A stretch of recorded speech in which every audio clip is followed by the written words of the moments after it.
자, 그 다음에 살펴봐야 될 내용은 최근에 또 이스라엘 카츠죠. 새 국방부 장관입니다. 요압 갈란트 국방부 장관이 잘리고 나서요. 외무부 장관이었던 이스라엘 카츠 새 국방부 장관이 임명됐는데 계속해서 이제 뭐 실수를 많이 하고 있어요. 임명되자마자 뭐 헤즈볼라에 대해서 완전한 승리를 거뒀다 막 이렇게 얘기했는데 그 다음날 헤즈볼라가 뭐 150발 로켓 쏴가지고요. 난리가 났었죠. 그래서 말씀드린 것처럼 완전한 승리는 없다. 하마스도 마찬가지고요. 헤즈볼라도 마찬가지고. 물론 하마스가 많이 붕괴가 됐고 헤즈볼라도 큰 피해를 입었지만 여전히 이스라엘이 이 두 단체를 완전하게 괴멸시키는 것은 어렵다. 시간이 지나면 다시 한번 회복될 가능성이 높다. 이제 이렇게 말씀을 드렸습니다. 그래서 이스라엘 카츠 새 국방부 장관이 또 새로운 정책 하나를 개시를 했는데요. 즉 웨스트뱅크, 즉 요르단강 서안 지구에서 영장 없이 팔레스타인 사람들이나 유대인, 특히 이제 정착촌을 살고 있는 종교인들이 많이 있죠. 유대교를 믿고 있는 유대인들의 이제 영장 없이 검거할 수 있는 혹은 뭐 구금할 수 있는 그런 권한이 이스라엘 군에게 있었는데 이것을 특히 이제 유대인들을 영장 없이 구금하는 권한을 사례를 이제 없애버렸습니다. 그러지 못하도록 했어요.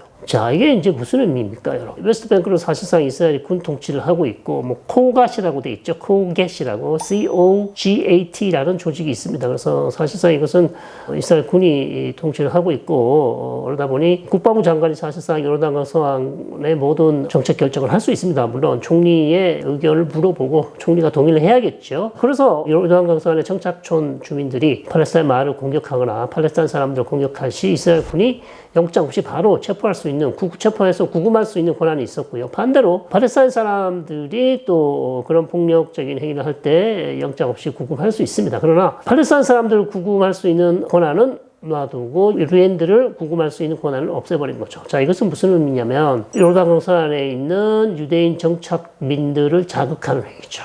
이 사람들이 이제 우리가 팔레스타인 주민들을 공격을 하더라도 우리가 이스라엘 군인들, 경찰들을 공격하더라도 아무런 이제 법적 제재를 받지 않겠구나라는 이제 결론에 이르게 되죠. 그러다 보면 어떻게 되죠? 폭력이 증가하겠습니까? 폭력 사례가 줄어들겠습니까? 당연히 증가하겠죠. 그래서 지금 이미 이스라엘 카츠 국방부 장관이 이런 훈령을 내리자마자 지금 이스라엘 군에 대해서 극단주의 유대인 정착촌 주민들이 공격을 하고 나섰어요. 그래서 상당히 지금 이것이 우려가 되고 이렇게 되면 이제 유대 정착민들이 팔레스타인 사람들, 마을, 팔레스타인 사람, 개인 혹은 뭐 단체들에 대한 공격이 드러날 수밖에 없다. 증가할 가능성이 높습니다. 왜냐하면 구금할 수 없다는 얘기가 나왔기 때문에. 그래서 과연 지금 이 시점에서 특히 국제형사재판소가 국방부 장관과 총리에게 영장 발부가 된 상황에서 또다시 이런 국제사회를 자극하고 그 다음에 팔레스타인 사회를 자극하고 그 다음에 ICC를 자극할 수 있는 이런 정책 결정을 도대체 왜 하는지 이해가 안 됩니다. 이것은 뭐 혼자서 결정했을 리 만무하고요. 총리와 당연히 의견 교환 후에 내린 결정으로 보이고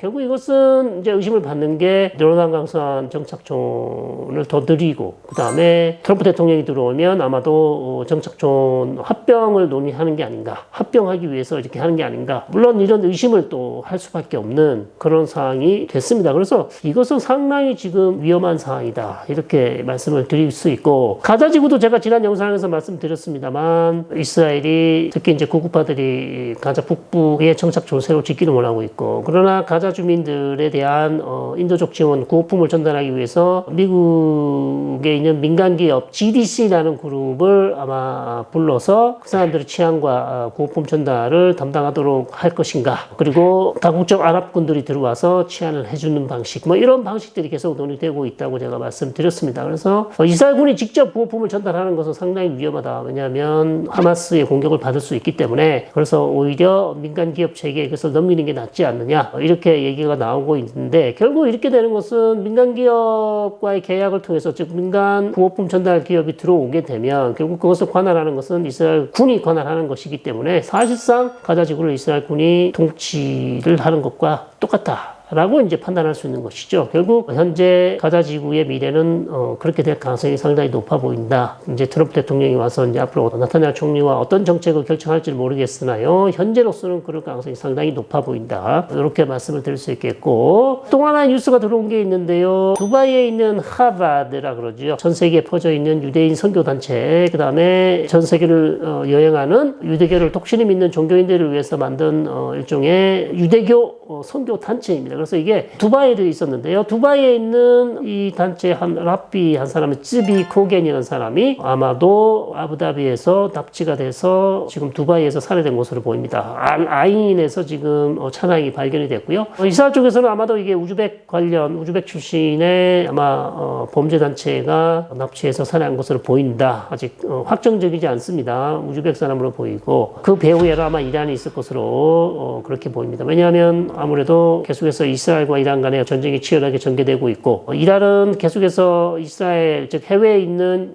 공관이라든지 아니면 유대인에 대한 테러를 항상 매번 시도를 해왔고요. 성공하지 못한 경우가 많지만 계속해서 시도를 해왔기 때문에 터키에서도 그랬고요. 그리스나 다른 여러 국가에서 이런 것들을 많이 해왔습니다. 그런 시도가 있었지만은 성공하지 못했을 뿐이죠. 아마도 이번에도 그럴 가능성이 높습니다. 확정은 아니고요. 그걸 이스라엘 쪽에서는 아마도 그렇게 판단하고 있고요. 그래서 두바이 쪽에서 상당히 지금 이것은 안 좋은 신호죠. 두바이에서는 뭐 치안이 상당히 안전하다. CCTV가 없는 곳이 없다. 그래서 특히 유대인들이 특히 이스라엘 사람들이 두바이에 여행을 많이 가지 않습니까? 특히 이제 2020년 아브라함 협정 이후에 두바이나 아부다비 여행을 많이 갔었는데요. 여기서 이제 이런 유대인 납치 살해 사건이 이제 발생하면서 앞으로 두바이가 이란에 대해서 어떻게 할지 그리고 이스라엘과 이란은 또 어떻게 될지 이스라엘이 이번 사건을 그냥 넘어갈지 어떻게 될지 이제 지켜봐야 되는 그런 상황이 되겠습니다.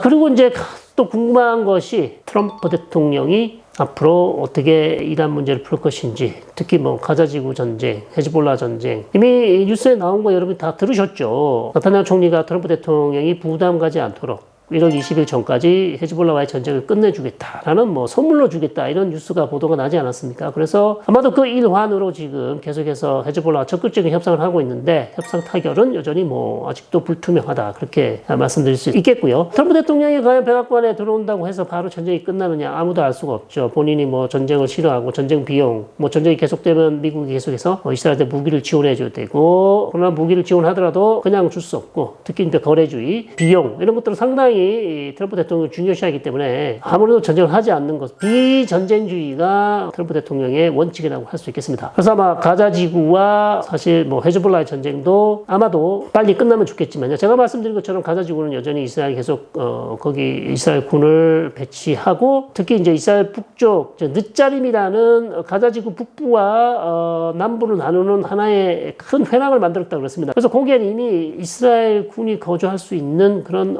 막사나 뭐 통신시설, 그 다음에 수도시설 이런 것들 다 만들고 있다고 합니다. 그래서 아마도 거기 늦자림이라는 그 회랑을 통해서 가자지구가 북부와 남부를 나누고 특히 가자지구 북부를 계속해서 가자지구 전체를 아마 거기서 군이 감시를 하면서 필요시 하마스가 재조직 때는 들어가서 다시 교전을 하는 그런 방식의 통치가 이루어질 것으로 상당히 예상이 되고요. 그럴 가능성이 높아 보입니다. 그래서 전체적으로 지금 가자지구는 더 오래 갈 것 같고요.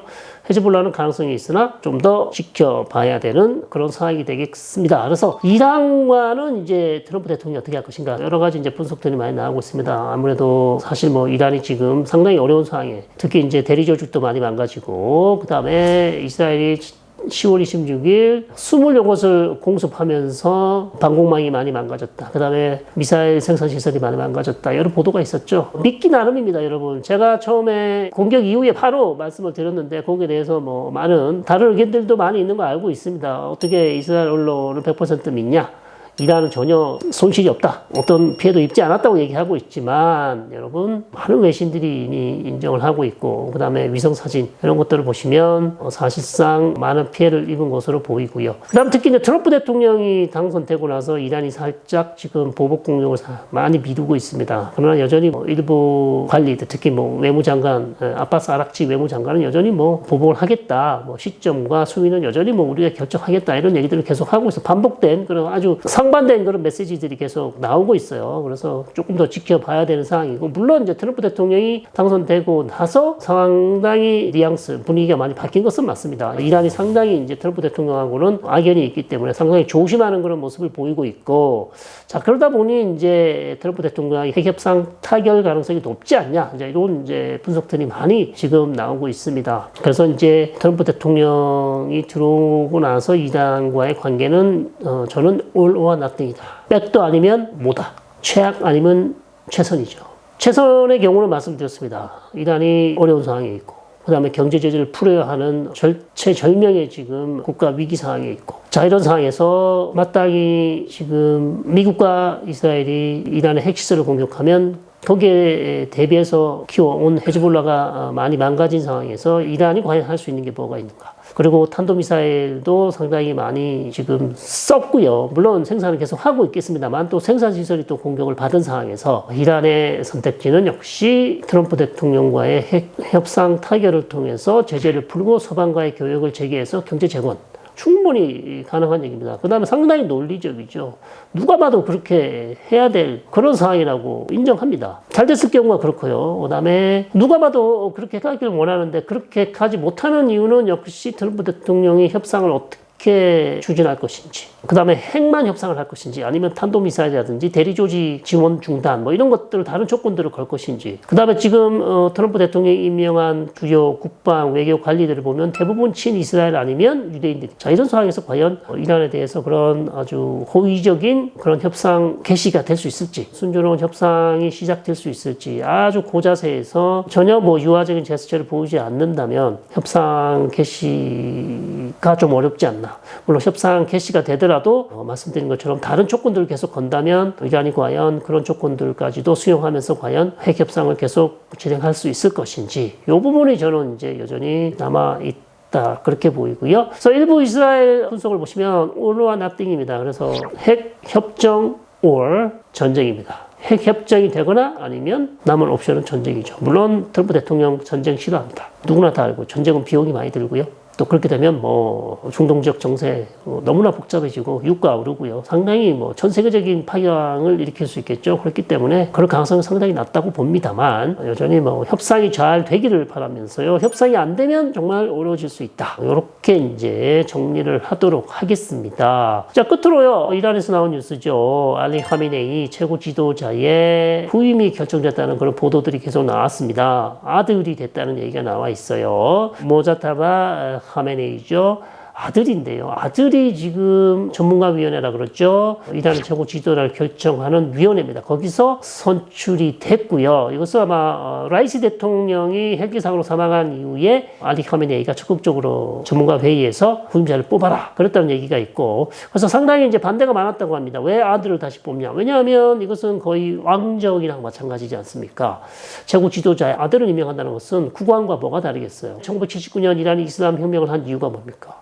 그런 부패한 왕정을 없애고 혁명 세력으로 등장했는데 다시 혁명 세력의 최고 지도자가 다시 아들을 자기 후임으로 임명한다? 이것은 이란의 혁명을 주도했던 사람들로서는 용인할 수 없는, 정말 거의 뭐 레드라인을 넘는 그런 수준이죠. 그래서 선출이 된 것 사실을 극비, 즉 대외 비밀로 하라고 했는데 이것이 이제 언론을 통해서 알려지게 되고, 특히 이스라엘 언론들이 많이 보도를 했고요. 이란 반체제 언론이죠. 이란 인터내셔널에서 계속해서 이제 보도를 해왔습니다. 그래서 아마도 지금 모자타바가 이미 후임으로 임명되지 않았냐 이런 보도가 나오고 있고, 알리 하메네이 최고 지도자가 나이가 많고 병도 앓고 있기 때문에 갑자기 서거할 가능성도 있습니다. 그렇기 때문에 아마도 그런 모든 것을 대비해서 만약에 아무런 후임이 없이 이제 본인이 갑자기 사망하게 되면 종국이 혼란해질 수 있고 혼돈으로 빠질 수 있습니다. 그래서 그런 것을 막기 위해서 무리를 해서 지금 아들을 임명한 게 아닌가라는 그런 것으로 추정을 해볼 수 있는데요. 여하튼 이란에서는 상당히 중요한 뉴스였지만 뭐 이란 내에서는 아무도 지금 얘기를 하고 있지 않습니다. 해외에서 얘기를 하고 있고, 모자타바는 아버지보다 훨씬 더 강경한 것으로 알고 있습니다. 그래서 이스라엘 쪽에서 한 얘기, 재미있는 얘기를 하고 있어요. 모자타바가 최고 지도자가 되면 이란은 북한처럼 될 것이다 라는 이런 보도가 나올 정도로 상당히 흥미로운 그런 보도가 나오고 있습니다. 자, 오늘요 많이 살펴봤습니다. 일주일 동안 방송을 못 해드려가지고 상당히 많은 주제를 오늘 설명을 드렸고요. 계속해서 중동에 대한 새로운 소식 전해드리고요. 좀 더 나은 소식, 그 다음에 재밌는 컨텐츠를 매번 약속만 하고 지금 만들지 못하고 있습니다만 여하튼 계속해서 노력을 하도록 하겠습니다. 또 한 주간 잘 보내시고요. 지금까지 시청해주신 여러분 대단히 감사합니다. 세계 속의 중동을 보는 창 헬로우 매나의 서인광이었습니다.